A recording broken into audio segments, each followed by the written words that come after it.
Sophie, we can't make it to Liam's party this Saturday.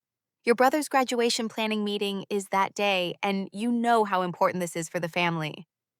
My mother didn't even look up from her phone when she said it. Her thumb kept scrolling, her face lit by the screen's cold glow. We were sitting at the dinner table in my parents' house, the same table where I'd eaten 1,000 meals growing up, and she delivered the news like she was declining a dentist appointment. I sat across from her, frozen. My 7-year-old son Liam was beside me, coloring a picture of a dinosaur with a purple crayon, completely unaware that his 5th birthday party had just been downgraded to an inconvenience. My name is Sophie Jacks. I'm 32 years old.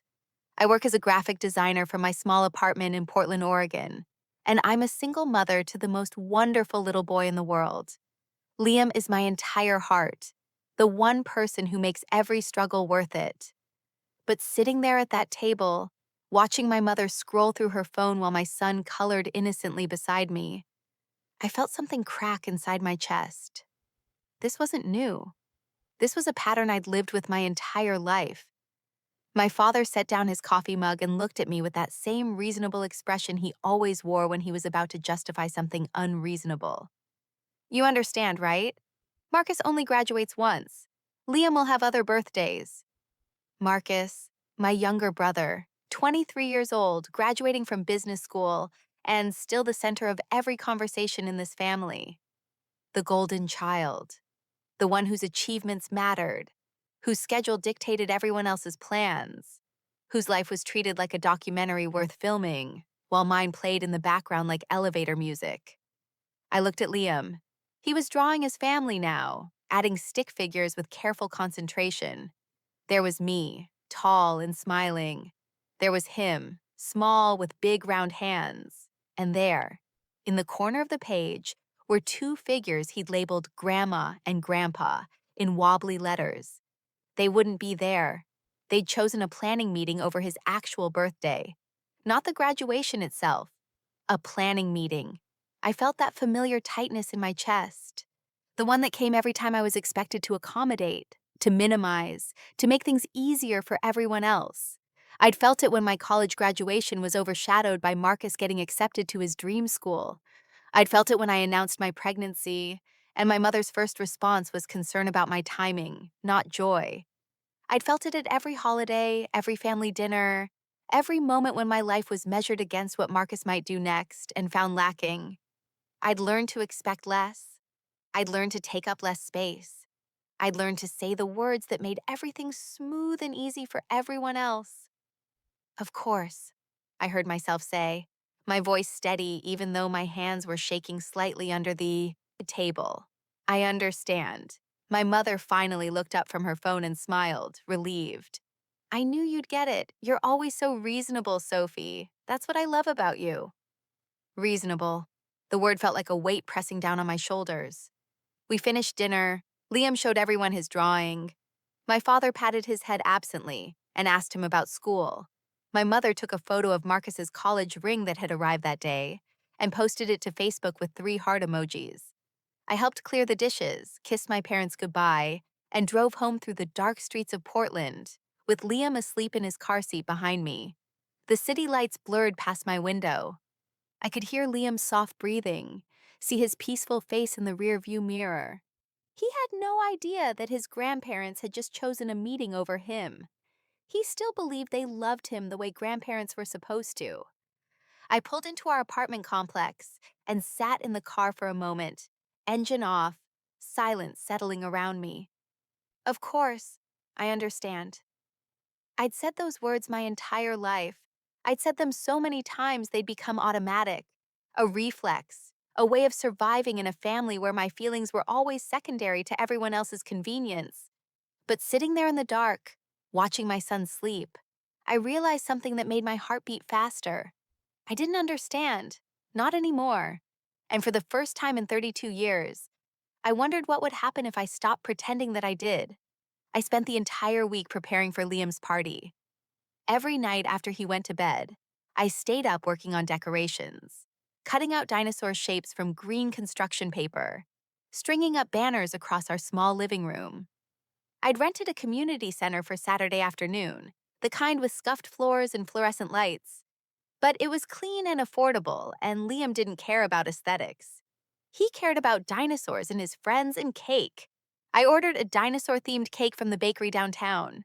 I bought party favors, little plastic dinosaurs and coloring books. I made cupcakes from scratch at midnight on Thursday after finishing a logo design that was 2 days overdue. My hands were covered in flour, and my eyes burned from staring at screens. But I kept going, because this mattered.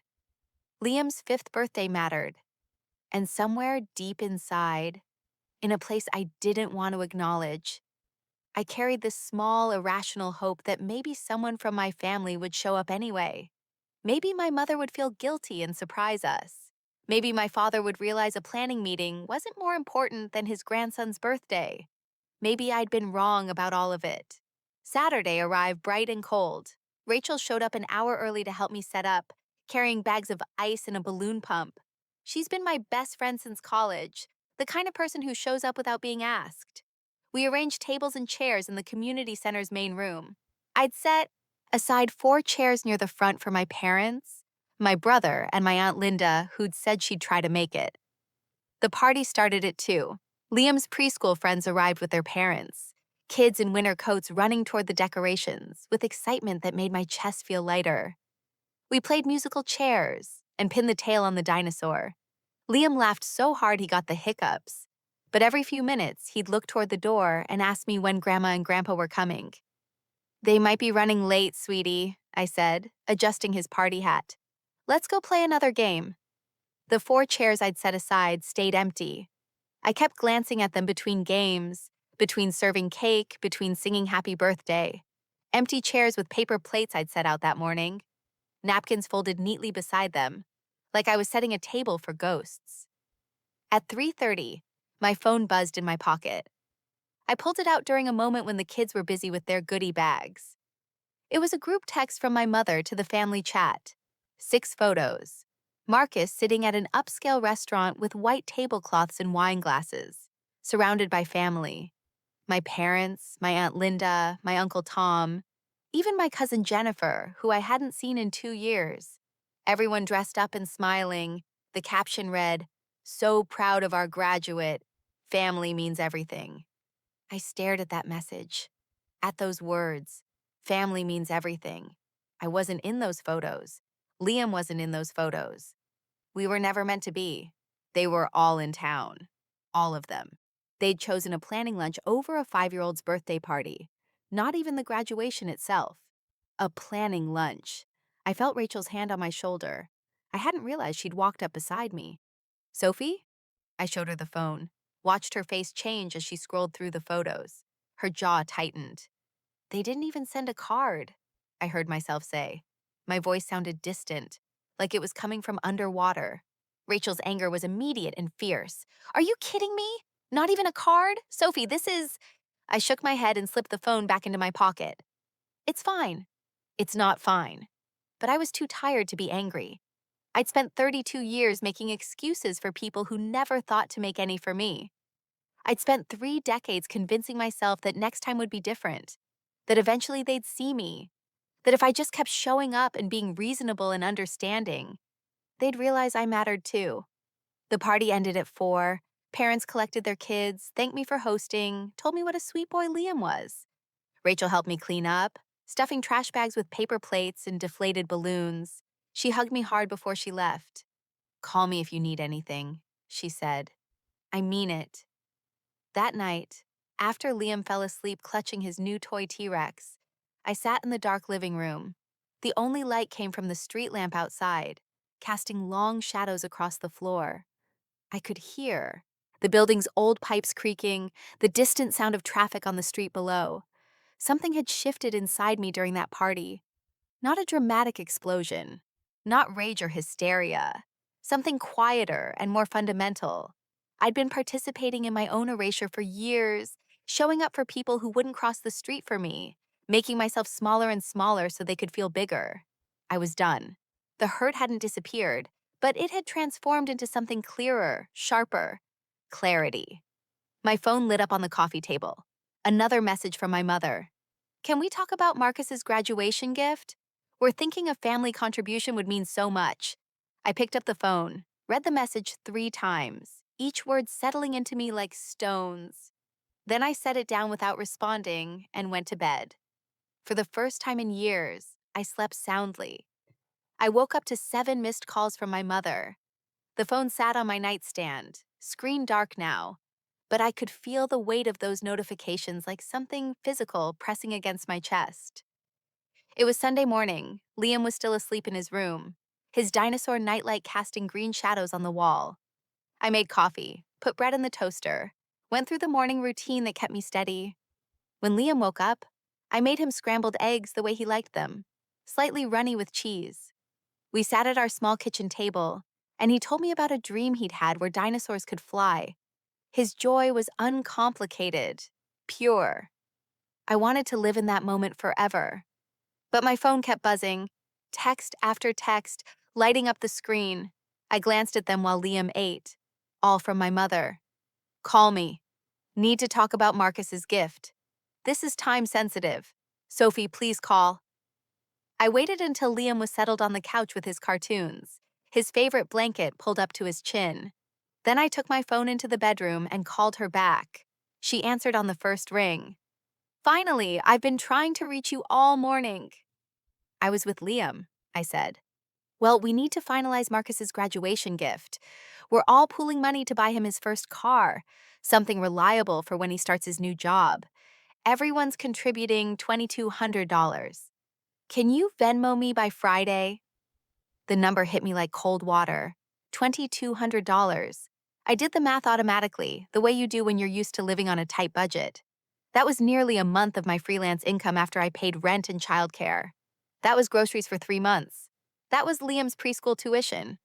My mother kept talking, her voice bright and transactional, like she was organizing a potluck instead of asking me to hand over money I didn't have. Your Aunt Linda already sent her portion. Your father and I are covering the down payment. Uncle Tom and Jennifer are splitting $4,400 between them. This is going to be so meaningful for Marcus. You know how hard he's worked? I stood in my bedroom looking at the framed photo on my dresser. Me and Liam at the beach last summer, both of us sunburned and grinning. I thought about how I'd saved for 6 months to afford that weekend trip. Did anyone contribute to Liam's birthday? I asked.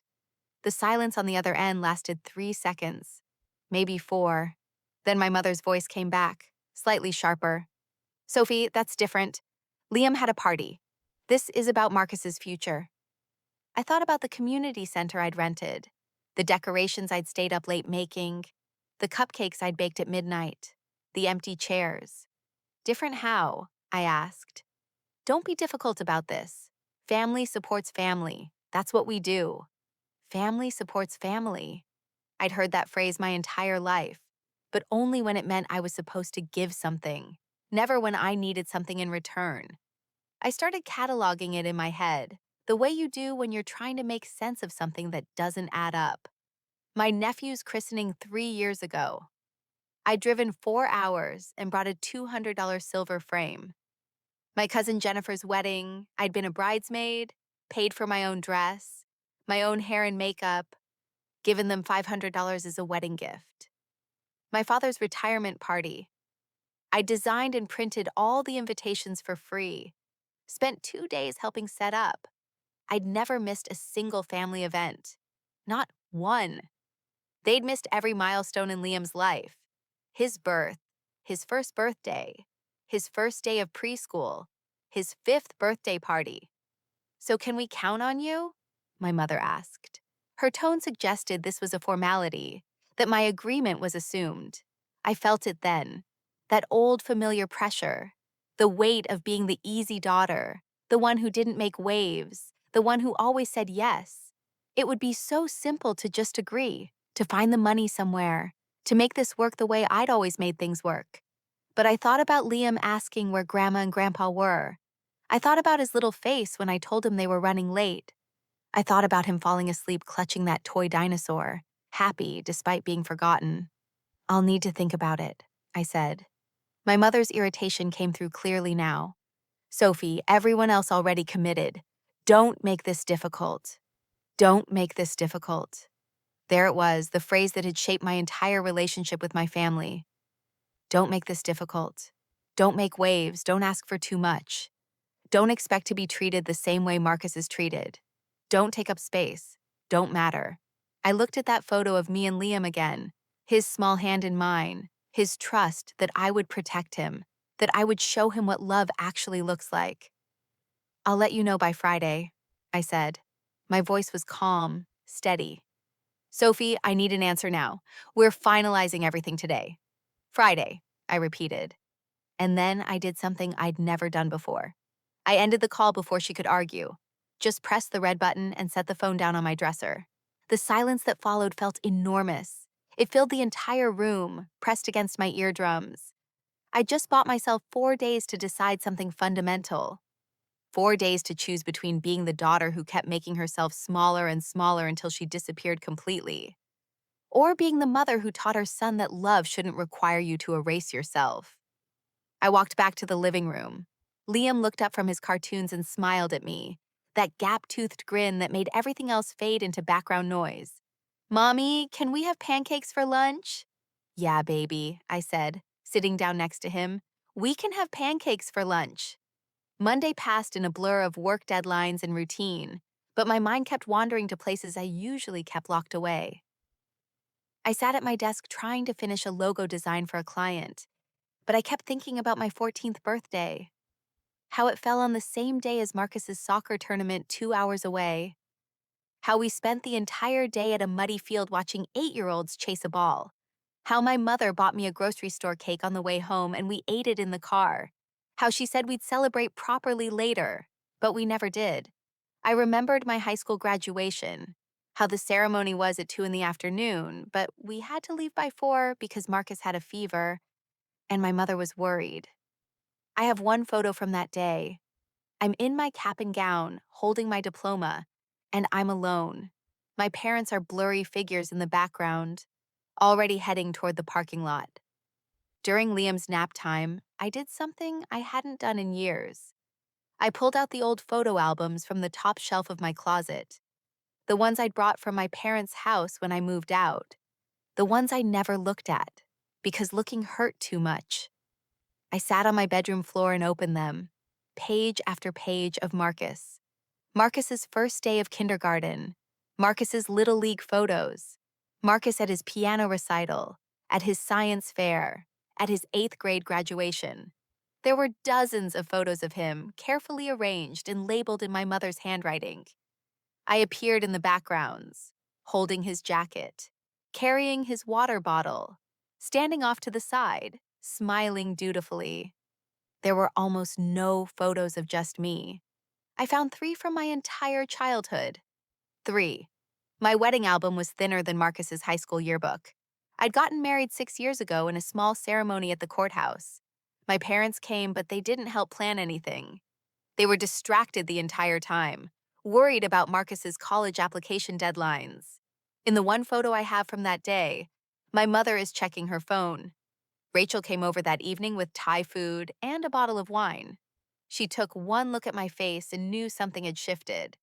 I showed her the text about Marcus's graduation gift while we sat on my couch, containers of pad thai cooling between us. You're not seriously considering this, she said. It wasn't a question. I don't know, I admitted. It's complicated. How is it complicated? I tried to explain the guilt that had been programmed into me since childhood, the fear of being labeled selfish, of being the difficult one, of confirming whatever narrative they'd already written about me. The small, stubborn hope that maybe if I proved myself one more time, they'd finally see me, finally understand what they'd been doing all these years. Rachel set down her wine glass and looked at me with an expression I couldn't quite read. Sophie, I've known you for 10 years. I've watched you show up for your family over and over again.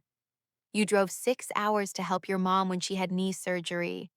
You designed all the programs for your cousin's wedding for free. You sent Marcus a $300 care package during his freshman year. What have they sacrificed for you? The question hung in the air between us. I opened my mouth to answer and realized I couldn't. Not because I didn't want to, but because there was no answer to give. After Rachel left, I opened my laptop and pulled up my bank account. The numbers stared back at me, cold and factual. I had $4,800 in savings. That was my emergency fund, built slowly over 3 years of freelancing and careful budgeting. The $2,200 they wanted would cut that almost in half. I did the math. If I gave them the money, Liam wouldn't get new winter clothes this year. His coat from last season still fit, barely. We'd have no buffer if my car broke down or if I got sick and couldn't work. I might have to miss my student loan payment, which would damage my credit score that I'd spent years rebuilding after my divorce. The money wasn't impossible, but it would hurt. It would set me back. And for what? So Marcus could have a car he'd probably take for granted, bought with contributions from family members who couldn't be bothered to send his nephew a birthday card. I thought about the last time Marcus visited, 8 months ago, in March. He'd been driving through Portland on his way to Seattle for a friend's bachelor party. He stopped by for an hour, spent 45 minutes of it on his phone, scrolling through Instagram, barely looking up when Liam tried to show him his toy dinosaurs. When he left, Liam asked me why Uncle Marcus didn't like him. I still remember the way my son's voice sounded, small and confused. I'd made some excuse about Marcus being busy, about him having a lot on his mind. I couldn't remember the exact words now. I only remembered that it was a lie and that Liam had believed me because he was 4 years old and still trusted that adults told the truth. I opened a new email draft, typed Dear Mom, Dad, and Marcus at the top. Then I tried to write what I was feeling. I wrote and deleted 7 different versions. Each one tried to explain my hurt, my exhaustion, my need for them to finally see me as something more than a supporting character in Marcus's story. But every draft sounded wrong. Too angry or too apologetic, too accusatory or too weak. I couldn't find the right words because maybe there weren't any. Maybe no combination of sentences would make people care who'd already chosen not to. I closed the laptop without sending anything. Friday was 3 days away. 3 days to decide who I was going to be. But something was crystallizing in my mind as I sat there in the dark apartment, the only light coming from the street lamp outside. Not a plan exactly, more like a question taking shape. What would happen if I simply stopped performing the role they'd written for me? What if I let them experience my absence the way I'd experienced theirs for 32 years? What if I just stopped showing up? I couldn't sleep that night. I lay in bed staring at the ceiling until 2 in the morning, then gave up and reached for my phone. The blue light hurt my eyes, but I kept scrolling, opening my mother's Facebook page. I'd seen her posts before, the algorithm showing them to me for years, but I'd never really studied them. Now I looked with different eyes. Her page was a shrine to Marcus. Every achievement documented with professional quality photos and lengthy captions about pride and joy and family legacy. His high school graduation, his college acceptance, his dean's list semesters, his internship at a marketing firm. Each post had dozens of likes and comments, my mother responding to every single one with elaborate thank yous, and additional details about how special he was. I started searching for myself in her posts. I scrolled back 2 years, then 3. I found 3 mentions of me total. 3. The first was a group family photo from Christmas 2 years ago, where I was partially cropped out, just my shoulder and half my face visible at the edge of the frame. The caption was about family traditions and gratitude. I wasn't named. The second was a shared article about work-life balance with a generic comment. Thinking of my hardworking daughter. No name, no context, just a share of someone else's content. The third was from Liam's birth 4 years ago. A single photo of him as a newborn, my face exhausted and swollen in the background. The caption was about becoming a grandmother, about the joy of this new chapter, about her feelings, nothing about me becoming a mother. Nothing about what I'd just been through, just her experience of my son's existence. I switched to Marcus's Instagram. His feed was carefully curated success, college parties and fraternity events and internship announcements, gym photos and vacation shots, and inspirational quotes about grinding and winning. I scrolled back 3 years. I didn't appear in a single photo, not one.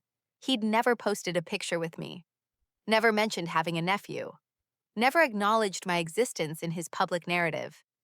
I checked his bio. It said family is everything, followed by emojis. But in his family description, he listed our parents and our dog. I wasn't even mentioned. I don't know what made me click over to my cousin Jennifer's page, but I did. Her recent post showed her daughter Mia's birthday party from 2 weeks ago, the same weekend as Liam's party. The photos showed an elaborate backyard setup with a bounce house and a dessert table and at least 30 people. I recognized faces in those photos. My parents, both of them, smiling and holding Mia. My Aunt Linda and Uncle Tom. Even Marcus standing in the background holding a beer. They'd all been there. They'd chosen Jennifer's daughter's birthday over Liam's. Not because of a scheduling conflict, just because they'd chosen. This wasn't just about Marcus's graduation gift or Liam's birthday party. I was starting to see something bigger, something that had been there my entire life, a family system that had ranked my worth decades ago and never reconsidered. I was the reliable one, the one who didn't need attention, the one who could be counted on to understand, and that understanding had been weaponized into acceptance of neglect. I opened the family group chat, scrolled back through months of messages, pages and pages about Marcus's achievements, his graduation planning, coordinating gifts and celebration dinners. I counted my own messages, mostly responses, mostly supportive, mostly ignored unless someone needed something from me. The last time I'd shared something about Liam was his first day of kindergarten 6 months ago. I'd posted a photo of him in his new backpack, so proud and excited. 3 people had reacted with emojis. No one had commented. But when Marcus posted about making the dean's list that same week, there were 47 comments in the group chat. I opened my banking app and did something I'd never done before. I filtered my transactions for family-related expenses, gifts, contributions to group presents, travel costs for family events, hotel rooms, gas money. I went back 5 years and added it up. $15,000. Over 5 years, I'd spent more than $15,000 being present for people who'd spent nothing being present for me. The $2,200 they were requesting now would bring that total to over $17,000. I'd been funding my own invisibility. Something shifted in my chest. Not anger exactly, something colder and clearer. I'd been operating under an assumption my entire adult life, that if I just gave enough, loved enough, showed up enough, they'd eventually reciprocate, that my consistency would be rewarded with consideration, that family meant mutual care. But generosity without reciprocity isn't family. It's exploitation dressed up in obligation. My phone buzzed, a text from Rachel. "Have you decided about the money?" I stared at that message, thought about what $2,200 could mean for me and Liam. A small vacation, maybe to the coast, a savings buffer so I could sleep at night, new furniture for his bedroom instead of the second-hand pieces we'd been using, swimming lessons he'd been asking about for months, things that mattered to my actual life, not my performance of family duty. I opened a new note on my phone, started typing. Every family event over the past 5 years. My nephew's christening, my cousin's wedding, my father's retirement party, Thanksgiving dinners I'd driven hours to attend, Christmas mornings, Easter brunches, birthday celebrations. What I'd contributed, what I'd attended, what I'd sacrificed. The list grew long, filling the screen. Then I created a second list underneath it. Family events they'd attended for me. My wedding, Liam's birth. That was it. 2 events in 6 years. And both times they'd attended but hadn't celebrated. They'd been physically present but emotionally absent, distracted, already thinking about the next thing. I stared at those 2 lists. The imbalance was so stark it almost looked fake, like I'd made it up to prove a point. But these were just facts. Years of documented one-sidedness. At the bottom of the note, I typed a single sentence. What do I owe people who've never considered what they owe me? I didn't delete it. Instead, I saved the note and titled it, Friday's answer. 2 days left. But I wasn't wondering anymore if I'd give them the money. That decision had already made itself somewhere in the past few hours of scrolling through evidence of my own erasure. Now I was wondering what message my refusal should send. Whether I should explain or simply disappear. Whether I owed them understanding one more time or whether I owed myself something different. I sat there staring at my phone, at years of one-sided love documented in transactions and silence. And I wondered, how many of you have been the reliable one, the understanding one, the one who always shows up? How many of you have felt invisible in the places you should matter most? Because I was starting to realize that the question wasn't whether I should give them the money. The question was whether I should keep giving them access to my life. I woke up Thursday morning to another text from my mother. Sophie, I need your answer today so we can finalize the car purchase. Everyone else has already sent their contributions. Don't be the one person who lets Marcus down. I read it 3 times, lying in bed with early sunlight filtering through the curtains. The guilt trip was familiar, almost comforting in its predictability. But this time I noticed something I'd never noticed before.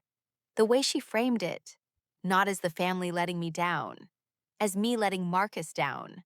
The entire narrative twisted so that my hesitation became my failure. My boundary became my betrayal. I tried to focus on work that morning, had 3 client projects due by end of week, and I needed the income. But I kept making mistakes, sent the wrong file version to a client, missed a deadline reminder, had to apologize twice for errors I never made. My family's treatment was bleeding into every other area of my life, making me less capable, less present, less myself. When I picked up Liam from preschool that afternoon, another mother stopped me in the parking lot. Hey, Sophie, are you okay? You seem a little off lately. I must have been carrying this weight visibly, written across my face in ways I couldn't control. I'm fine, I said automatically. Just busy. That evening, while I was making dinner, cutting vegetables for stir-fry, Liam sat at the kitchen table coloring. He looked up suddenly and asked, "When are we going to Grandma's house again?" I paused, knife hovering over a red pepper. The question caught me off guard. "Would you like to go to Grandma's house?" I asked carefully. He shrugged, going back to his coloring. "Not really. They don't have good toys, but you always say family is important." The words hit me with unexpected force. I set down the knife. My 7-year-old son had just articulated something I'd been unable to see clearly. I'd been teaching him that family means showing up for people who don't show up for you. I'd been modeling acceptance of mistreatment and calling it love. Showing him that his worth could be measured by other people's indifference, and that was normal. That was just how things were. I felt physically ill, turned away from the cutting board and gripped the edge of the counter. After Liam went to bed, I opened my laptop and did something methodical, something that made the invisible visible. I created a spreadsheet, listed every family event I'd attended in the past 5 years in one column, every event they'd attended for me in another column, every gift I'd given, every gift they'd given, every time I'd rearranged my schedule to accommodate theirs, every time they'd accommodated mine. The data was brutally mathematically clear. I'd given approximately 40 times more than I'd received. 40 times. That wasn't a slight imbalance. That wasn't even neglect. That was a systematic extraction of my time, money, energy, and love, with almost nothing given in return. My phone rang at 8:30, my mother not texting this time. I answered. "Sophie, I haven't received your Venmo. Is something wrong?" Her tone was concerned, but I could hear the edge underneath, the expectation of compliance, the assumption that my silence was a technical problem, not a decision. "I'm still thinking about it," I said. Her voice sharpened immediately. "Thinking about what? It's a family contribution. Everyone participates. That's what families do." I felt that familiar pull to apologize, to explain, to make this easier for her, to smooth over the discomfort I was causing by not immediately agreeing. Instead, I asked a simple question. Did everyone participate in Liam's birthday? The silence lasted maybe 2 seconds. Then her response came, immediate and practiced. "Sophie, that's not the same thing.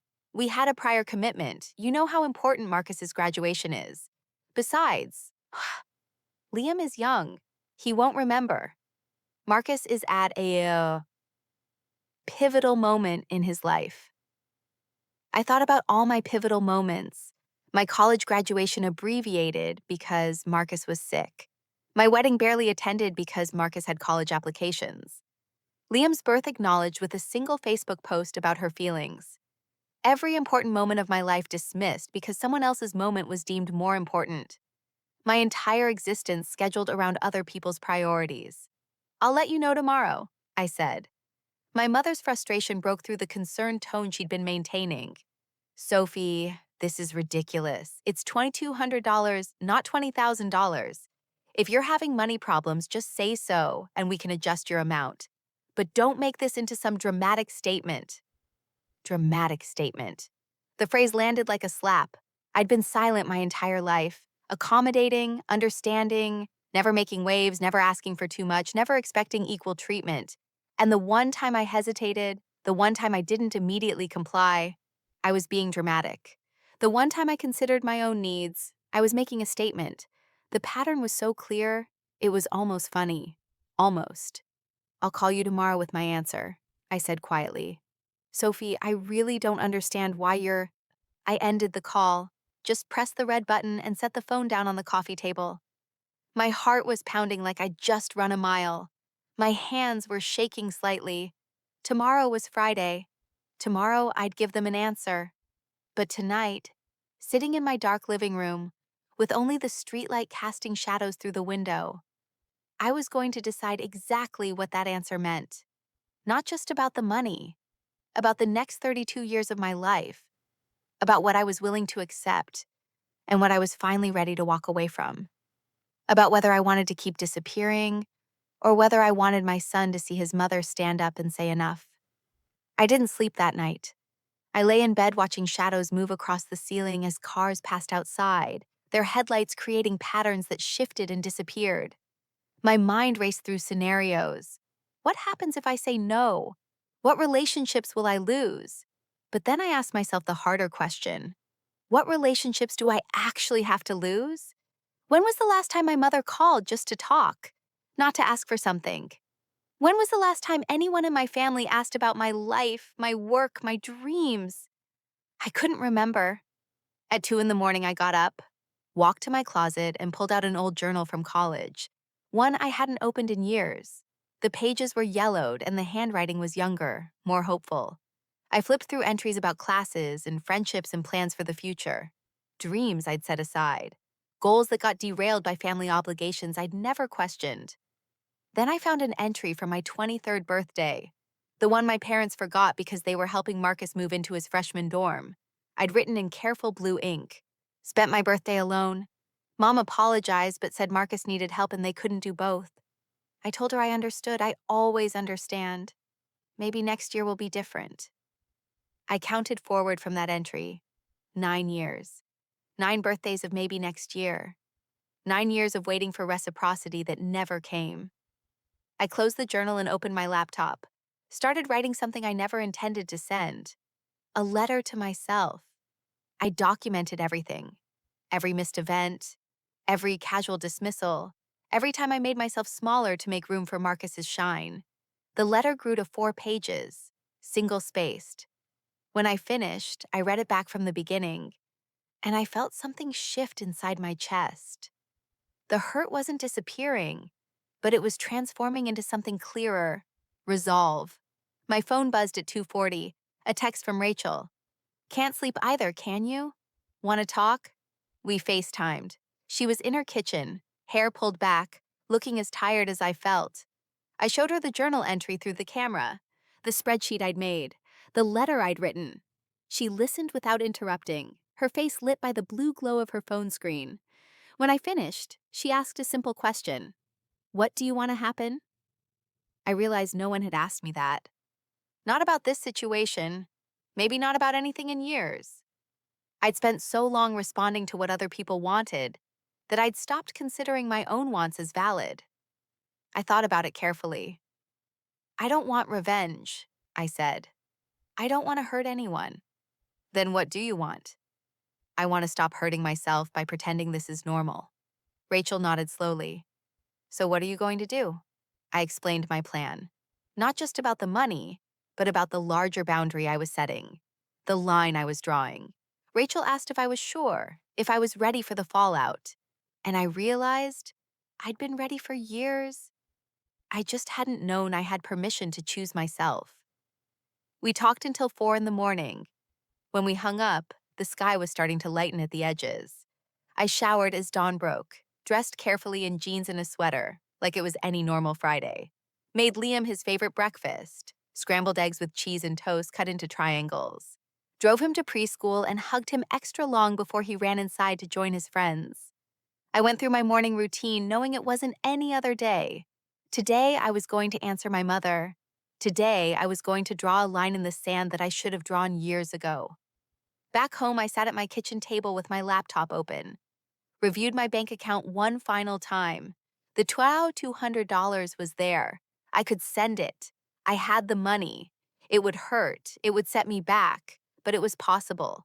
But I thought about what Liam said, about family being important, about teaching him what love actually looks like. I thought about the empty chairs at his birthday party. I thought about 32 years of being the understanding one, the easy one, the one who never made waves. I thought about who I wanted to be for the next 32 years. I picked up my phone and opened my mother's contact. Her name glowed on the screen. My finger hovered over the call button.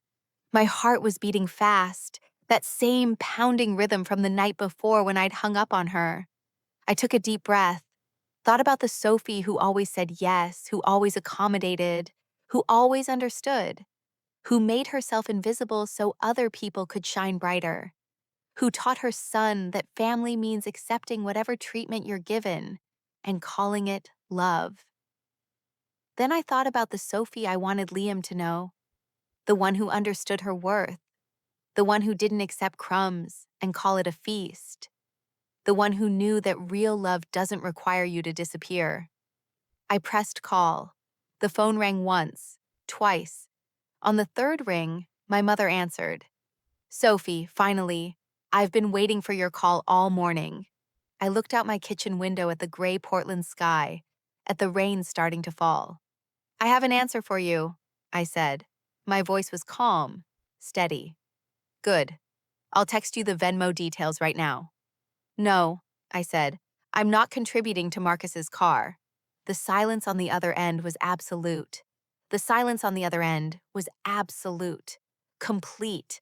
Like the moment after a glass shatters but before anyone moves. Then my mother's voice came back, confused and sharp. What? I'm not contributing to Marcus's graduation gift, I repeated. My voice was steady, calmer than I expected. Sophie, I don't understand. Is this about the amount? Because we can adjust if you're having trouble with it. It's not about the amount, I interrupted. It's about the pattern. Her voice shifted immediately to irritation. What pattern? Sophie, everyone else has already contributed. You're making this unnecessarily complicated. It's a family gift. This is what families do.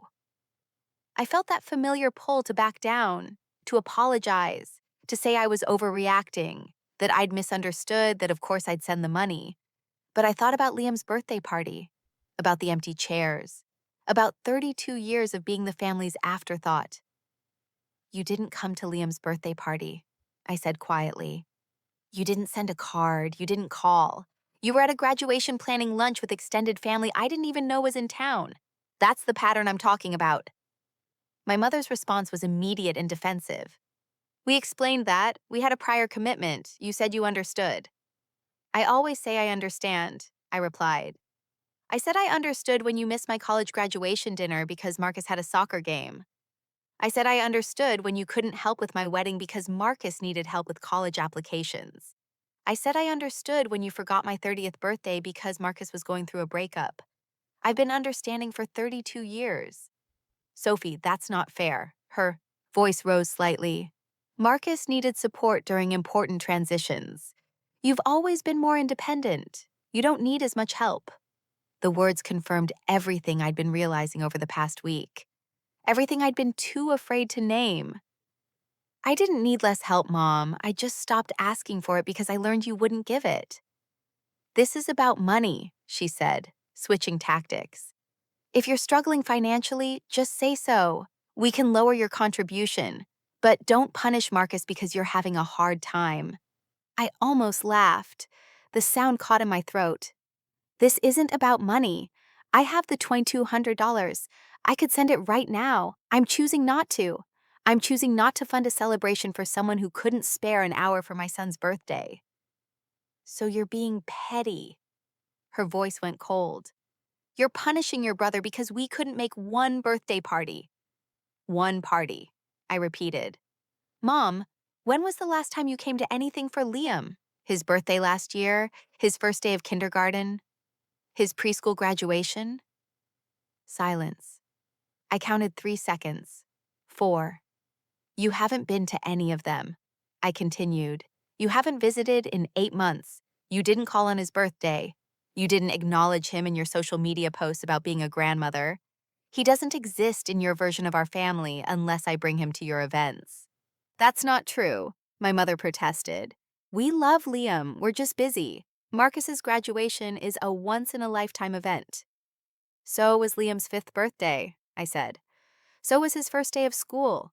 So was every milestone you've missed. They were all once in a lifetime. You just didn't think they were worth your time.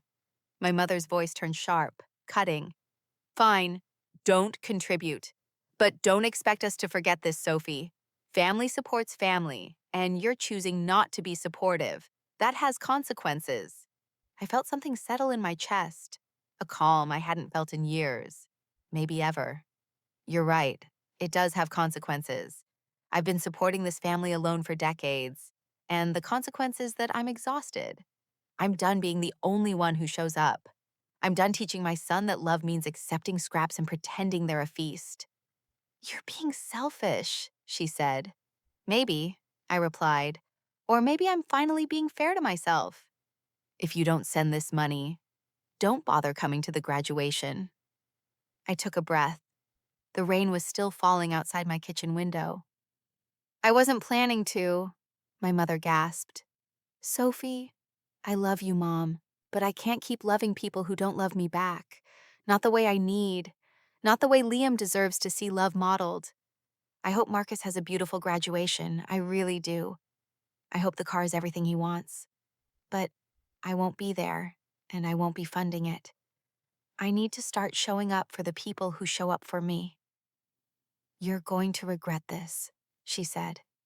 Her voice was tight, angry. You're going to realize you've made a terrible mistake. Maybe, I said, but it'll be my mistake to make. Sophie, don't you dare.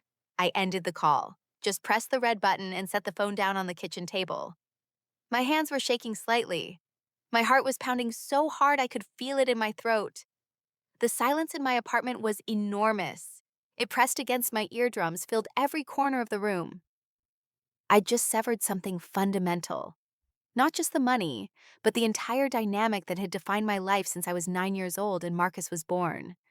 The dynamic where my needs were secondary. My feelings were negotiable.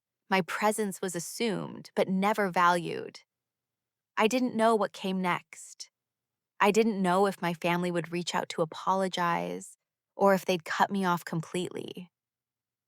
I didn't know if I'd made the right choice or if I'd just destroyed relationships I could never repair.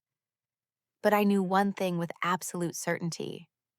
For the first time in 32 years, I'd chosen myself. I'd drawn a boundary. I'd said no to people who'd been taking yes for granted my entire life. And that choice felt like breathing after a lifetime underwater.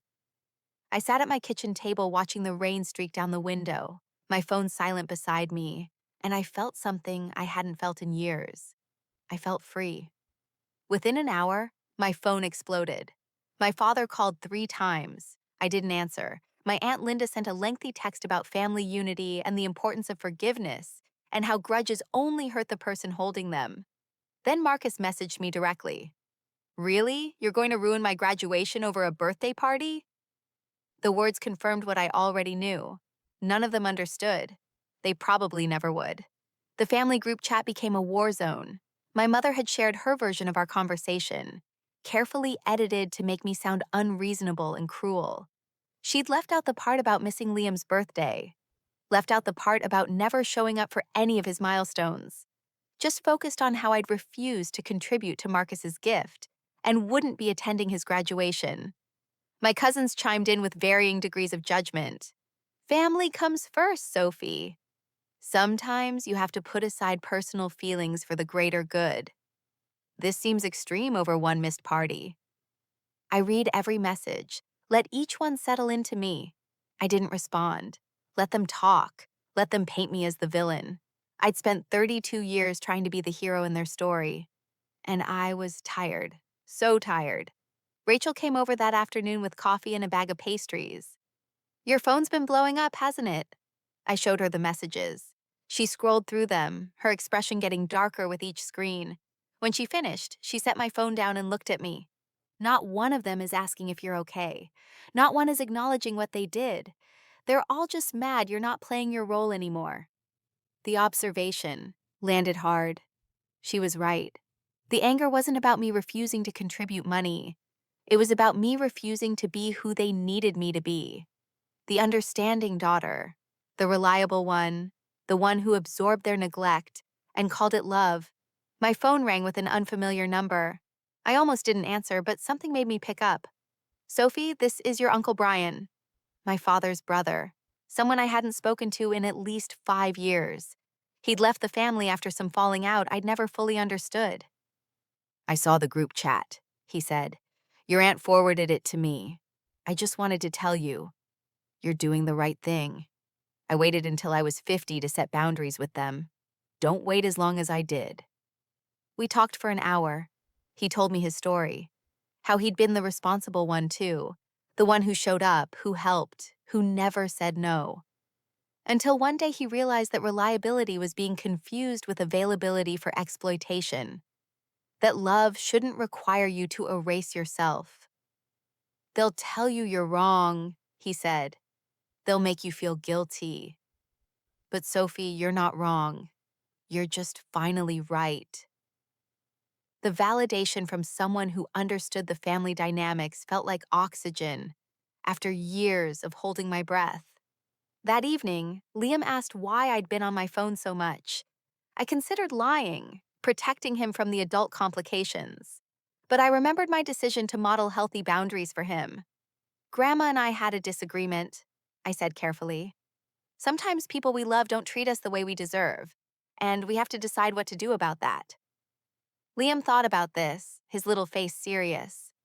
Like when Tommy pushed me at school and I told the teacher instead of pushing him back? Exactly like that, I said, pulling him close. We don't have to be mean to people who are mean to us, but we don't have to keep letting them hurt us either. He nodded against my shoulder. That makes sense. Later that night, I checked Facebook. My mother had posted about Marcus's graduation, a long, emotional tribute to her son's achievements, the family's pride, the support system that made it possible. She'd included photos of the family gathering at that planning lunch. Everyone smiling, glasses raised. I wasn't mentioned. Neither was my absence from the contributor list. It was as if I'd never existed. I realized this was what my absence looked like to them. Invisible, just like my presence always was. I opened a new document and started writing another letter. This one addressed to my family. I wrote everything I wished I could say. How their favoritism shaped my self-worth. How their dismissal taught me to minimize my needs. How their conditional love made me believe I had to earn belonging. I wrote about Liam, about wanting better for him, about breaking cycles that had been running for generations. I wrote for an hour. When I finished, I saved the document, but didn't send it. Some truths are for personal clarity, not for people who aren't ready to hear them. As the week ended, something strange happened. I felt lighter. The constant anxiety about disappointing my family, about not being enough, about failing to meet impossible standards. It was gone. The silence from them, which I'd expected to hurt, felt like relief instead. Marcus sent one last text on Sunday night. I don't know what's wrong with you, but you've made your choice. Don't expect me to forget this. I read it several times. He genuinely believed he was the victim here, that my boundary was an attack on him rather than a protection of myself, that my refusal to fund his celebration was punishment rather than self-preservation. I typed and deleted several responses, explanations, justifications, apologies. Finally, I settled on something simple. I hope you have a wonderful graduation, Marcus. I really do. I didn't add anything else. There was nothing else to say. I opened the family group chat one more time, scrolled through the messages, the accusations, the disappointment, the thinly veiled anger. Then I did something I'd never done before. I blocked it. Not out of anger, but out of self-preservation. I needed space to figure out who I was without their expectations shaping every decision. As I set my phone down, I thought about the $2,200 still sitting in my bank account. Tomorrow I'd decide what to do with it. Maybe swimming lessons for Liam. Maybe a small savings cushion. Maybe something just for me, something I'd been putting off for years while I funded other people's dreams. But tonight, I was going to sit with the unfamiliar feeling of choosing myself and not apologizing for it. That night, I lay in bed thinking about all the relationships we hold on to, not because they nourish us, but because we're afraid of the emptiness their absence might leave. I wondered if anyone else has ever felt relief after setting a boundary, even while grieving what you hoped that relationship could have been. Because I was learning that sometimes the hardest part of standing up for yourself isn't the confrontation. It's accepting that some people will never understand why you had to. I woke up Saturday morning to silence. No angry texts, no missed calls, no family drama vibrating through my phone at 7 in the morning. The quiet was disorienting at first, almost unsettling. Then it settled into something else. Peace. I made breakfast with Liam, pancakes with chocolate chips, his favorite. We ate at our small kitchen table with sunlight streaming through the window, and I realized I was fully present. Not checking my phone every 5 minutes. Not carrying the weight of family expectations like a stone in my chest. Just here, with my son, in this moment. We went to the park after breakfast. Liam ran straight for the swings, his laughter bright and uncomplicated. I sat on a bench watching him, and I opened my banking app, looked at the number there, $4,800 in savings, including the $2,200 I'd set aside for Marcus's gift. It was just money now, money I'd earned, money I controlled, money I could choose to invest in my actual life rather than someone else's performance of family. I watched Liam swing higher and higher, his small legs pumping with determination, and I made a decision. That afternoon, after lunch, I sat down with him at our kitchen table. Remember how we talked about swimming lessons? His face lit up immediately. Really? Can I really take them? I'd been putting them off for months, citing budget constraints. But the truth was, I'd been prioritizing everyone else's wants over his needs, saving for family gifts and contributions and obligations, while telling my son we couldn't afford the things he asked for. "We're going to sign you up," I said, "and we're going to get you new furniture for your room, the big kid bed you've been asking for." Liam's eyes went wide. "The race car bed? If that's what you want, yes." He threw his arms around my neck so hard we almost fell off the chair. We spent the afternoon at the furniture store. Liam walked through the displays like he was in a museum, touching everything carefully, his face serious with the weight of choosing. When he saw the bed shaped like a race car, red and shiny with working headlights, he looked at me with such hope it made my chest ache. "Can I really get this one?" Normally, I would have dismissed it as impractical or too expensive or something he'd outgrow. But watching his joy, his excitement, his pride in having something that was truly his, I realized this was what the money should have always been for. "Yes," I said, "you can really get this one." The delivery was scheduled for next week. We left the store with Liam clutching the catalog, already planning how he'd arrange his room. That evening, after he went to bed, I sat at my laptop and did the math. The race car bed, swimming lessons for a full year, new clothes for his growth spurt that I'd been putting off, a small emergency fund buffer, so I could sleep at night without worrying about car repairs or unexpected expenses. It totaled exactly $2,200. The money I would have sent to people who don't acknowledge my son's existence was instead investing in his actual childhood, in his safety, in his joy, in teaching him that he matters, that his needs are valid, that love doesn't require you to make yourself smaller. I took a picture of Liam that night, sitting cross-legged on his current bed with the catalog open in his lap, grinning with pure happiness as he looked at the photo of his new bed. For a moment, I considered posting it to social media, tagging my family, making a point about where my money went and why, but I didn't. This wasn't about them anymore. This was about building a life that didn't require their validation or their approval or their presence. This was about me and Liam and the small, quiet world we were creating together. When I tucked him into bed that night, he looked up at me with sleepy eyes. "This is the best day ever, Mom." My throat tightened. I kissed his forehead. "I love you, buddy." "I love you too." This was what $2,200 of love looked like when it was directed at someone who actually appreciated it, who actually needed it, who actually deserved it. I closed his door and walked back to the living room. My phone was on the coffee table, screen dark. I picked it up and saw a reminder I'd set weeks ago.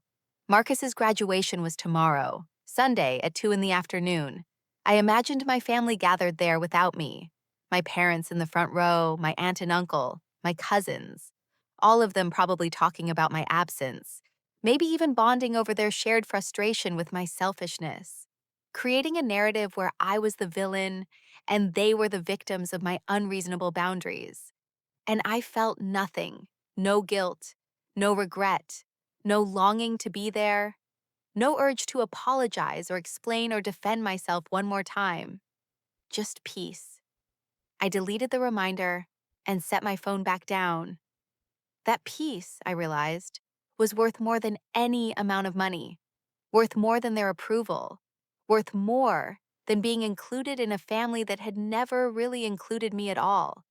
I'd spent $2,200 on my son's happiness and my own peace of mind. And it was the best investment I'd ever made.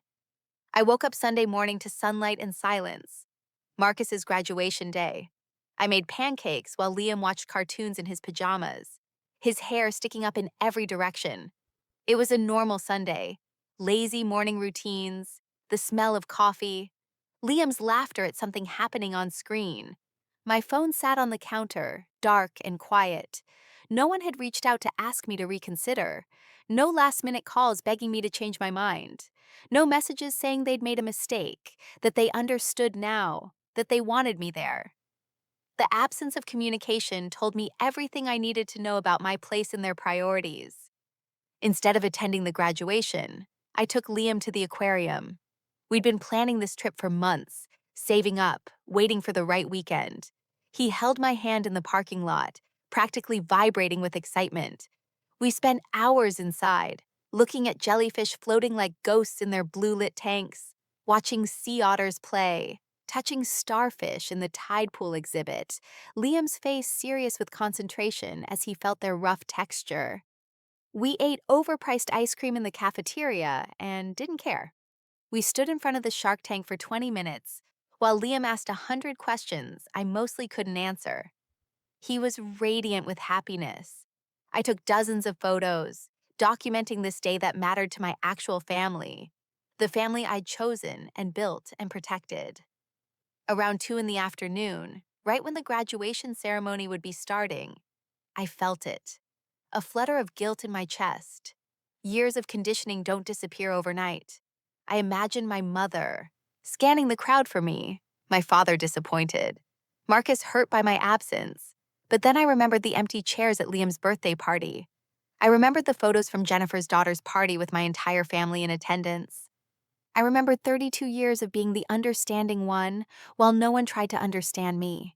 The guilt dissolved like sugar in water. My phone buzzed, a text from Rachel. "How are you holding up?" I took a photo of Liam with his face pressed against the shark tank, his eyes wide with wonder, and sent it to her. better than I've been in years." It was true. The weight I'd been carrying for decades, the constant effort to earn love that should have been freely given, was gone. I felt lighter, present, like I could finally breathe all the way down to the bottom of my lungs. That evening, after we got home and I'd put Liam in the bath, I checked my phone. My mother had posted photos from the graduation on Facebook. I scrolled through them. Extended family I recognized. Friends of Marcus I'd never met. Marcus in his cap and gown, smiling, surrounded by people. The caption was lengthy and emotional, thanking everyone who supported Marcus, who believed in him, who contributed to his success. Listing names, my Aunt Linda, my Uncle Tom, my cousins, even people I barely knew. I scrolled through the comments, dozens of congratulations, pride, celebration, hearts and clapping emojis. I wasn't mentioned, not my absence, not my refusal to contribute, not my existence. It was as if I'd never been part of the family at all.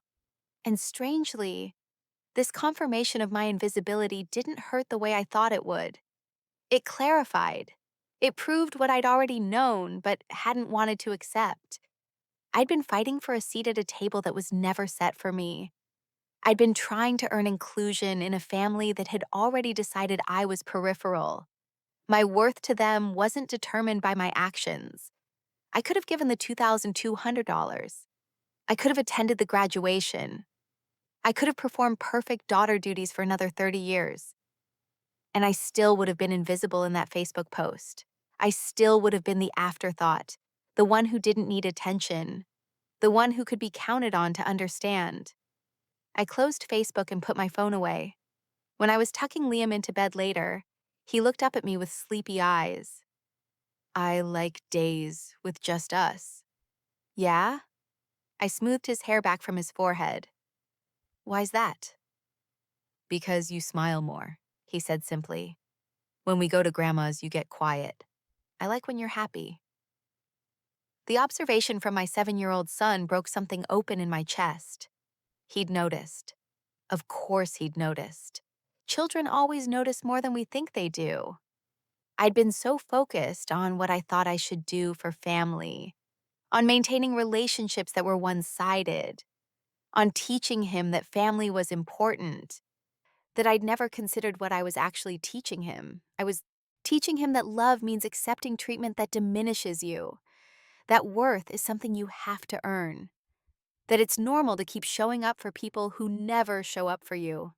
"I'm happy today," I told him, kissing his forehead. "Really happy." "Good," he said, and closed his eyes. That night, I sat on my couch and looked through the photos from the aquarium. Liam's joy was evident in every single frame. His wonder, his excitement, his complete presence in each moment. I thought about the parallel day happening somewhere else.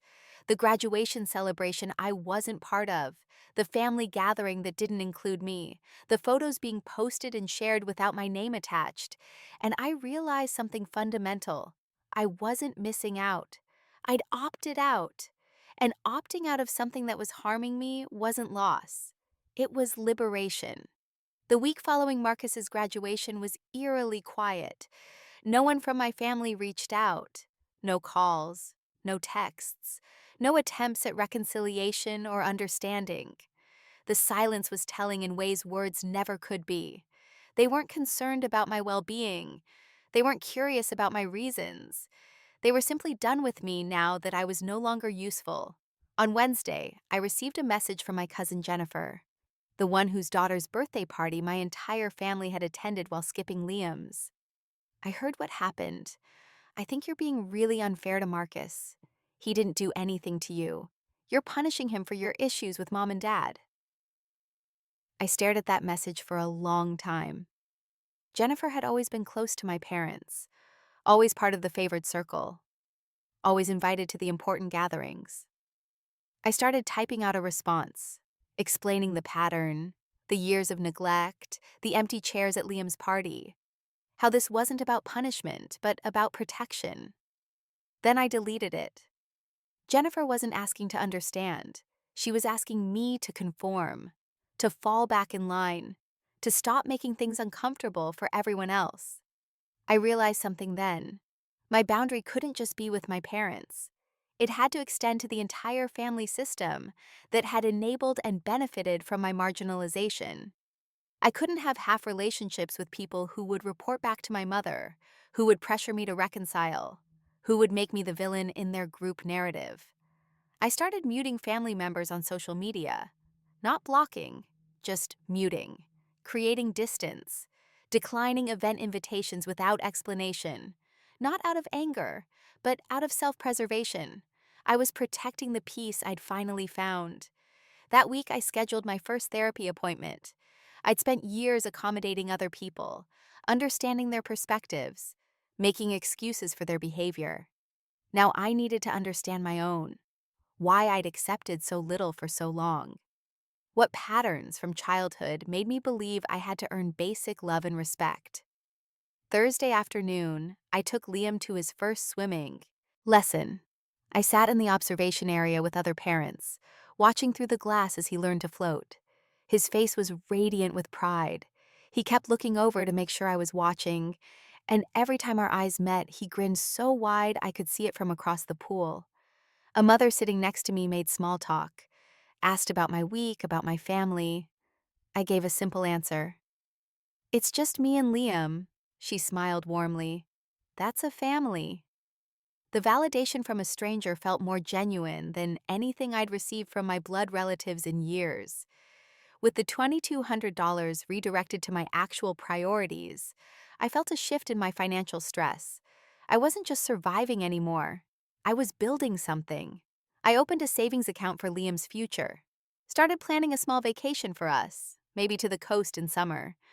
I looked into a professional development course I'd been putting off for 2 years, telling myself I couldn't afford it while I funded other people's celebrations. The money I would have given away out of obligation was now creating actual security for my child, for our life, for our future. 2 weeks after the graduation, my father called. I almost didn't answer. Let it ring 3 times while I stared at his name on the screen. But curiosity won. I picked up. His voice was gruff, uncomfortable. "Your mother is very hurt by what you did." Not, "We're concerned about you." Not, "We want to understand." Not, "We miss you." Just, "Your mother is hurt." "Did anyone consider that I might be hurt?" I asked. He sighed, that heavy sigh I'd heard 1,000 times when I was making things difficult. "Sophie, you're an adult. You need to move past these childhood grievances. Family is about forgiveness." "Forgiveness requires acknowledgement," I said quietly. "No one has acknowledged anything. You're just asking me to pretend it's fine that I don't matter to any of you." "That's not true. You matter. We just don't understand why you're making everything so difficult." There it was again, that phrase, making everything difficult. I was difficult because I'd stopped disappearing, because I'd stopped accepting scraps, because I'd finally asked to be treated the way they treated Marcus, the way they treated everyone else they actually valued. "I love you, Dad," I said, "but I can't keep being the person you need me to be. It's not good for me, and it's not good for Liam. He's watching how I let people treat me.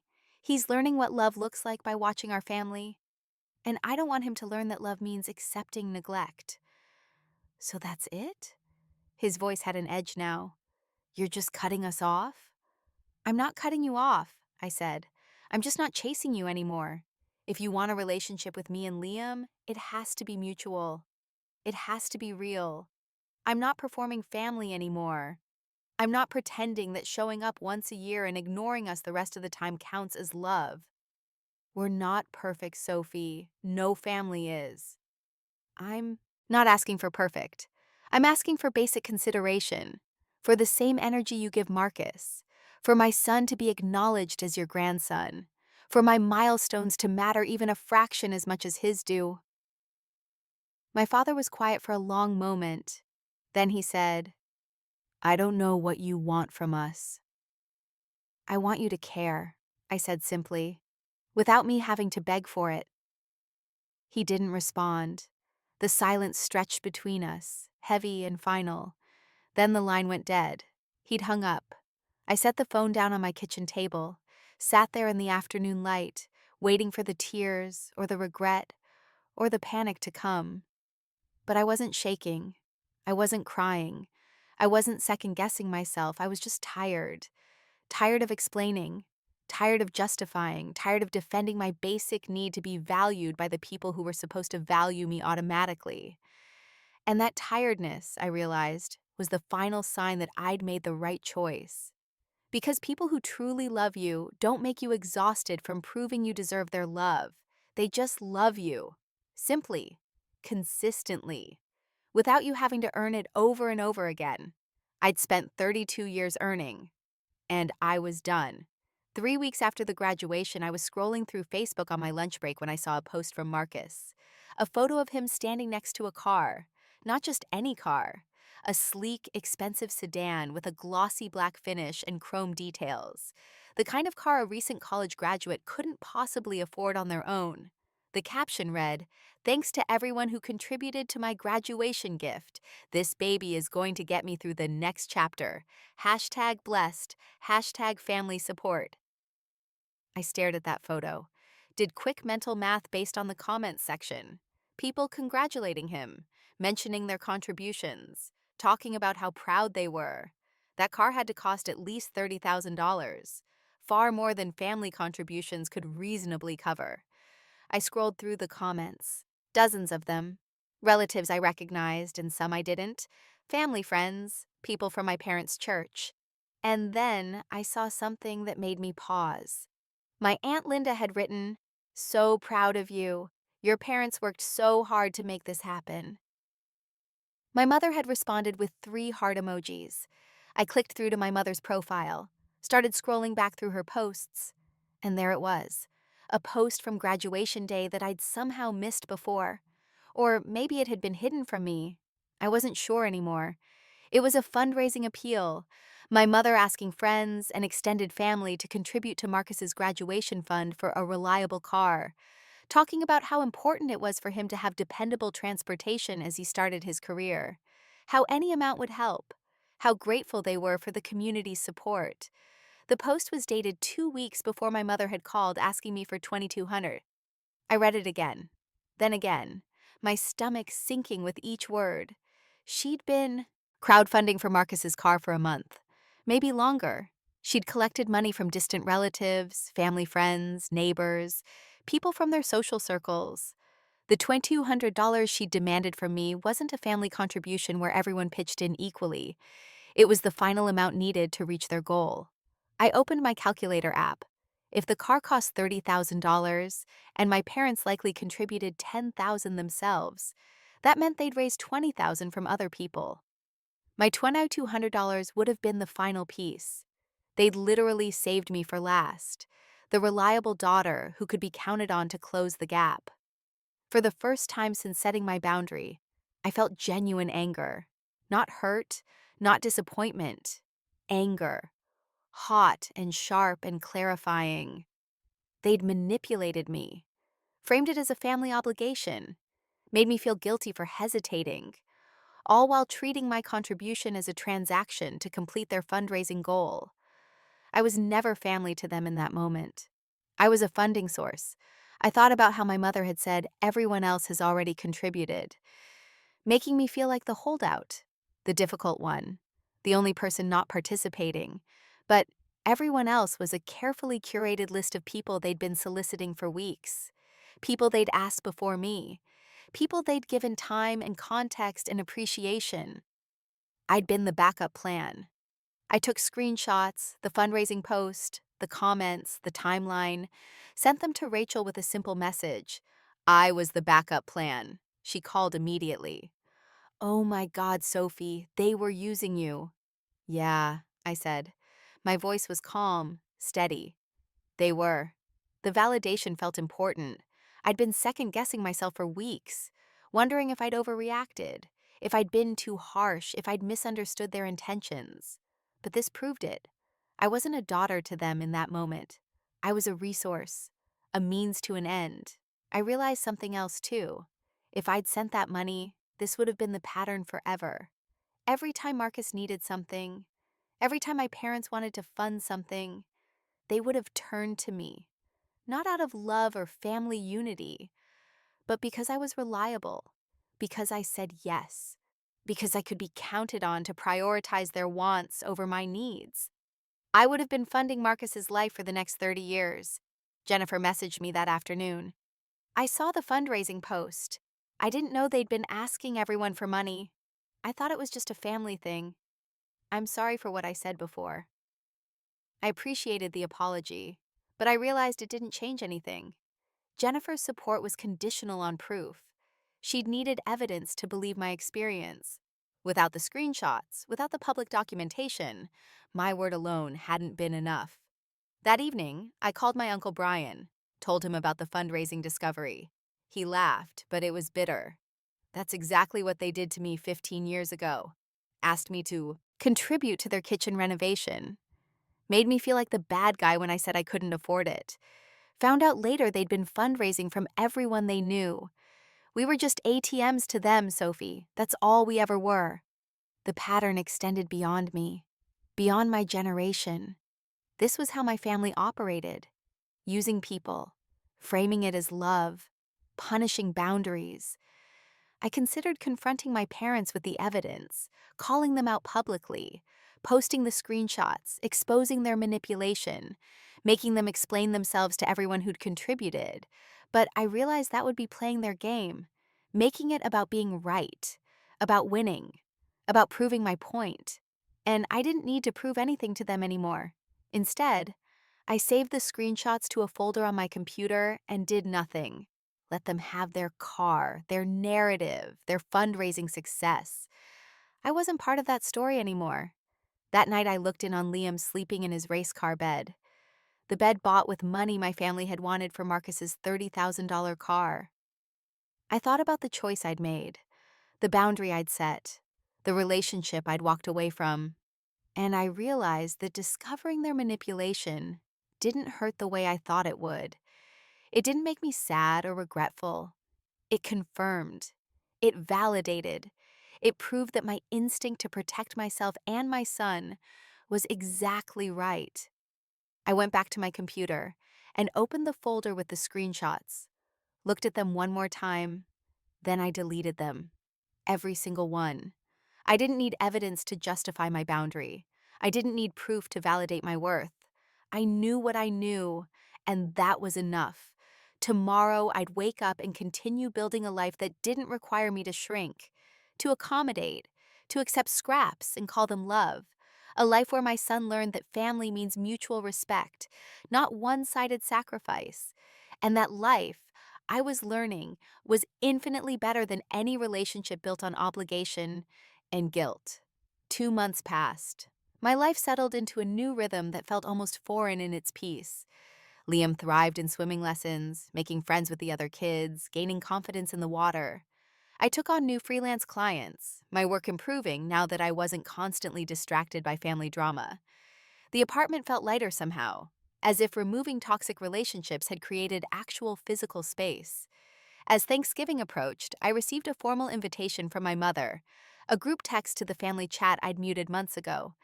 Annual Thanksgiving at our house. Please RSVP by November 15th so I can plan food.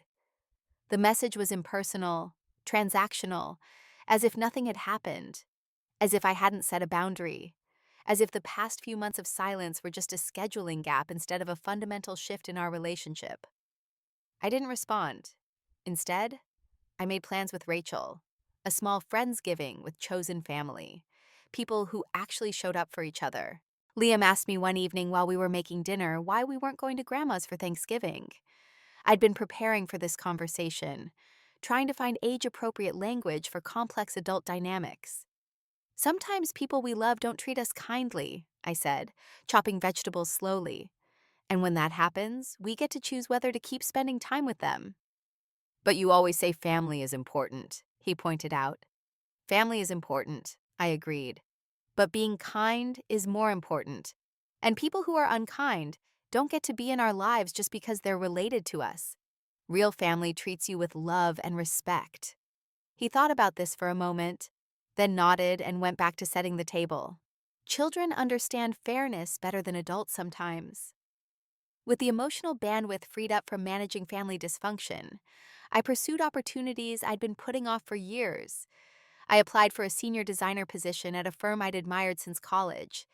During the interview, I realized how much energy I'd been spending on people who didn't value me. Energy I could now invest in myself, in my work, in building something that mattered. A week later, they offered me the job. The position came with a significant raise in benefits, real benefits, health insurance, paid time off, a retirement plan. I opened a college fund for Liam that same day, updated my emergency savings, booked a weekend trip to the coast for just the two of us in December. For the first time in years, I wasn't living paycheck to paycheck, wasn't sacrificing my stability for other people's wants. I ran into Marcus at a coffee shop downtown on a Tuesday afternoon. The encounter was awkward. He was with friends, clearly uncomfortable seeing me. I considered walking past without acknowledging him, but I decided to be civil. "Hi, Marcus. Congratulations on the graduation." He mumbled thanks, avoiding eye contact. His friends sensed the tension and drifted toward a table in the corner. For a moment, we stood in uncomfortable silence. The espresso machine hissed behind the counter. "Mom says you're not coming to Thanksgiving," he said finally. "I'm not," I confirmed. This is really immature, Sophie, holding a grudge over one missed birthday party. I felt that familiar urge to explain, to justify, to make him understand the pattern, the years of neglect, the fundamental inequality in how we were treated. But I'd learned something important over the past few months. Some people will never understand, because understanding would require them to acknowledge their complicity. "I hope you enjoy your car," I said instead. "Take care of yourself, Marcus." I walked away before he could respond, picked up my coffee order and left. That night I journaled about the encounter, examined my feelings carefully. Was I hurt? Angry? I realized I felt mostly indifferent. Marcus was essentially a stranger who happened to share my DNA. We had no real relationship. Never really did. And that was okay. Friendsgiving was warm and genuine. Rachel's apartment filled with people who'd chosen to be there, who wanted to be there. Her other friends welcomed me and Liam with authentic kindness. We shared food and stories and laughter. Liam played with Rachel's niece, his face bright with joy. I looked around the table and realized this was what family should feel like. Mutual, reciprocal, chosen. Someone asked me about my family, and I gave a simple, honest answer. We're not in contact right now. It's healthier this way. No one pressed for details. No one told me I should forgive. No one said blood is thicker than water or that family is forever. They just accepted my boundary and moved on to talking about something else. As I tucked Liam in that night, he looked up at me with sleepy eyes. "I like today better than Grandma's house." "Yeah?" I smoothed his hair back. "Why's that?" "Because everyone was happy to see us. At Grandma's, it always felt like we were bothering them." The observation from my 7-year-old son confirmed everything I needed to know. Children sense authenticity. They feel when they're valued and when they're tolerated. Liam never felt valued by my family because he wasn't. And protecting him from that treatment, from internalizing that lack of worth, was worth every uncomfortable boundary I'd set. My phone buzzed as I was getting ready for bed. My mother, asking why I hadn't RSVP'd for Thanksgiving. "Sophie, I need a final head count. Are you coming or not?" I looked at the message for a long moment, thought about all the ways I could respond, all the explanations I could give, all the hurt I could articulate. Then I archived it without responding. Some questions don't deserve answers. Some relationships don't deserve effort. And some chapters of life need to close completely so new ones can begin. I set my phone down and went to sleep. And for the first time in 32 years, I slept through the night without once worrying about whether I was enough for people who'd never thought I was. 6 months passed. Spring arrived with cherry blossoms and longer days, and my life had transformed in ways I couldn't have imagined back when I was sitting at that dinner table, listening to my mother dismiss Liam's birthday. The new job had led to creative opportunities and professional recognition. Liam had flourished, more confident, more joyful, more secure. The absence of toxic family dynamics had created space for genuine growth. I received a letter in the mail on a Tuesday afternoon. Actual paper, handwritten, from my mother. My first instinct was to throw it away unopened, but curiosity won. I sat at my kitchen table and opened it carefully. The letter was 3 pages long, single-spaced, dense with words. As I read, I recognized the pattern immediately. My mother acknowledged that perhaps they could have handled things differently. She mentioned that the family missed me and Liam. She suggested that maybe everyone could have been more considerate of my feelings. But nowhere in 3 pages did she actually apologize. Nowhere did she acknowledge the specific hurt caused. Nowhere did she take responsibility for missing Liam's birthday, for 32 years of marginalization, for treating me like a funding source instead of a daughter. The letter was essentially a request for me to return to my old role, dressed up in vague language about family healing. The final paragraph read, "I hope you'll consider coming to Marcus's graduation party this summer. It would mean a lot to him to have his sister there. We can put all this unpleasantness behind us and move forward as a family." I read that line 3 times. Put all this unpleasantness behind us. As if 32 years of being invisible was just unpleasantness. As if my boundary was the problem, not the treatment that necessitated it. As if I should just forget everything and return to being the understanding daughter who never made waves. I considered my options. I could write back, explaining everything one more time. I could ignore the letter entirely. I could send a brief, polite decline. But I realized that any response was engagement. And engagement was what they wanted. Proof that I was still paying attention, still caring, still available to be pulled back in. Instead, I did something that felt radical in its simplicity. I put the letter in a drawer and moved on with my day. That afternoon, I got news that one of my designs had won an industry award, a significant recognition, something I would have immediately shared with my family in my old life. Now, I called Rachel, texted my Uncle Brian, posted about it professionally on LinkedIn. My mother would probably never know about this achievement. And that was okay. My accomplishments didn't need her validation to matter. Liam's swimming instructor pulled me aside after class that week. "He's doing remarkably well. Have you considered competitive swimming? He has real talent." I felt a surge of pride, not just in Liam's skill, but in the investment I'd made in him. The choice to prioritize his development over other people's expectations. The $2,200 that went to his swimming lessons instead of Marcus's car. I signed him up for the competitive team. That evening, I reflected on the past 6 months. I realized something fundamental had shifted. I wasn't angry anymore. I wasn't hurt. I wasn't waiting for my family to change or hoping for reconciliation. I'd simply moved on, built a life that didn't include them, didn't need them, didn't miss them. The absence I'd feared would feel like loss, actually felt like freedom. I occasionally saw my family's social media posts. Marcus's graduation party that summer, elaborate and expensive and well-attended. My parents' vacation photos. Family gatherings I wasn't part of. Each post confirmed my decision. They were living their lives. I was living mine, and those lives didn't intersect. And that wasn't tragic. It was just true. One night, Liam asked if he'd ever see his grandparents again. I considered my answer carefully. "Maybe someday," I said honestly, "but only if they learn to treat us with kindness and respect. And if they don't, that's okay too. We have people who love us. Rachel, your swim coach, our friends. Family isn't just about who you're related to, it's about who shows up for you." Liam thought about this, his face serious. "Like how you always show up for my swim meets?" "Exactly like that," I said, pulling him close. As I prepared for bed that night, I thought about the woman I was a year ago.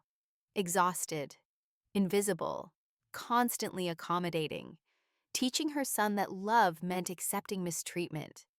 I thought about the choice I'd made, the boundary I'd set, the life I'd built. I didn't regret it, not for a second. I opened my journal and wrote a final entry about this chapter of my life. I spent 32 years trying to earn love from people who were never going to give it. I sacrificed my peace, my priorities, and my self-worth trying to be enough for a family that had already decided I wasn't. And then I stopped. I chose myself. I chose my son. I chose a life built on mutual respect rather than one-sided obligation. And in that choice, I found something I'd been searching for my whole life: peace. Not the peace that comes from resolution or reconciliation, but the peace that comes from knowing your worth and refusing to accept less. That's the real revenge. Not hurting the people who hurt you, but building a life so full of genuine love that their absence doesn't leave a hole. It just leaves space for better things. I closed the journal and looked at a photo on my nightstand. Me and Liam at the beach last month. Both of us smiling genuinely, freely, completely. This was my family now. This was my life. And it was more than enough. Sometimes the greatest act of self-love isn't fighting for relationships that diminish you. It's walking away and building something better. If this story resonated with you, if you've ever had to choose yourself over people who didn't choose you, I'd love to hear from you in the comments. And if you want more stories about finding strength in impossible situations, about choosing peace over performance, about learning that you're enough exactly as you are, please consider liking and subscribing, because we all deserve to be seen, valued, and loved without having to earn it. Thank you for being here, for listening, for understanding. Your presence matters more than you know. It had been exactly 1 year since I set that boundary.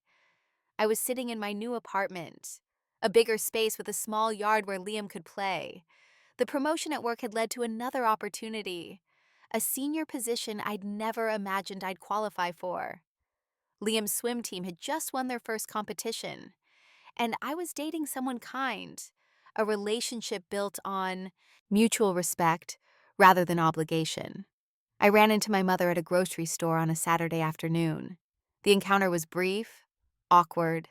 She looked older somehow, tired. We stood in the produce section with our carts between us like barriers. "Sophie," she said, "how have you been?" "Good," I replied honestly. "Really good." Her eyes flicked to my cart. Groceries for a dinner party I was hosting that evening. Fresh vegetables, wine, ingredients for homemade pasta. "I saw on Facebook that Liam won a swimming competition. Congratulations." I realized she'd been checking my public posts, watching from a distance. "Thank you. He's worked really hard." There was a pause. She seemed to want to say something more, but the words wouldn't come. Finally, she said, "Maybe we could get coffee sometime. Talk." I considered the offer. A year ago, I would have jumped at it, desperate for any sign of connection. Now, I evaluated it calmly. What would coffee accomplish? What would actually change? "Maybe," I said, "but I need you to understand something. If we talk, it can't be about me returning to how things were. It has to be about building something different, something mutual." Her face tightened slightly. "I don't know what you mean." And in that response, I had my answer. She wasn't interested in change. She was interested in restoration. Getting back the daughter who accommodated, who understood, who didn't require reciprocity. She wanted the old version of me, the one who made her life easier. "Take care of yourself, Mom," I said gently. I meant it. I didn't wish her harm. I just couldn't sacrifice myself anymore for a relationship that was never designed to nourish me. I walked away with my groceries, back to the life I'd built. The one where I mattered, where Liam mattered, where love was mutual and respect was baseline rather than negotiable. That night, hosting dinner for my chosen family, I realized something. I hadn't thought about my biological family in weeks. They'd become part of my past, not my present. And that shift, from constant pain to occasional memory, was how I knew I'd truly healed. The revenge was never about hurting them. It was about freeing myself. And in that freedom, I'd found everything I'd been searching for: peace, purpose, and a love that didn't require me to disappear.